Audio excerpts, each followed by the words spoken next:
Daniel had always believed that with age came an undeniable advantage in the dating world. He had worked hard his entire life, built a successful career, and surrounded himself with the luxuries that signified accomplishment. Yet, despite his financial security and worldly experience, relationships with younger women never seemed to last. They would engage with interest at first, but soon their enthusiasm faded. Conversations grew shorter, excuses became more frequent, and eventually, they disappeared without explanation. One evening, Daniel met Sophie, a 27-year-old marketing consultant. They connected through a mutual acquaintance, and he was immediately drawn to her energy and intelligence. Confident in his appeal, he invited her for coffee at an upscale cafe. As they settled into their conversation, he found himself steering the discussion towards the topic of modern dating. He spoke of how relationships used to be simpler, how women today had unrealistic standards, and how men of his generation faced unfair challenges.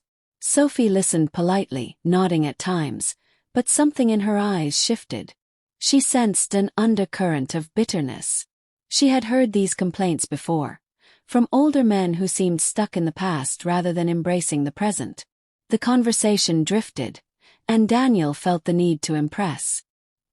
He casually mentioned his luxury car, the exclusive golf clubs he belonged to, and the high-profile events he attended. He spoke of his past relationships, highlighting the models and actresses he had once dated. Yet, instead of admiration, Sophie felt something else: disinterest. She wasn't drawn to the external markers of success. She was looking for depth, for authenticity. Daniel's achievements were impressive, but his constant need to showcase them suggested insecurity rather than confidence. Later that evening, he invited her to dinner at one of the city's finest restaurants. The setting was elegant, the service impeccable, yet something felt off. As they talked, Sophie asked a simple question: "What do you enjoy outside of work?" Daniel paused. He had spent so much of his life building his career and social status that he had neglected personal growth beyond them. His hobbies were surface level, his passions vague. He realized he had never truly cultivated anything meaningful outside of financial success. Sophie noticed the hesitation.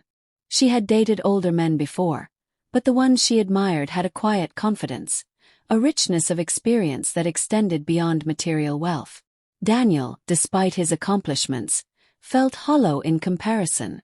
Over time, she began noticing another trait: his tendency to subtly dismiss her opinions.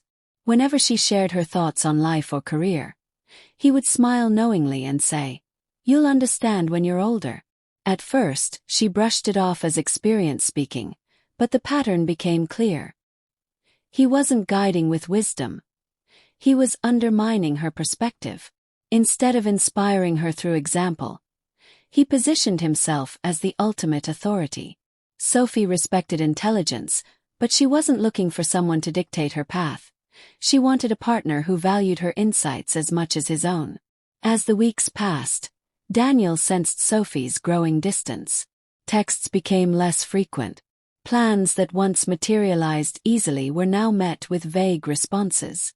She was polite, never confrontational, but the change was undeniable.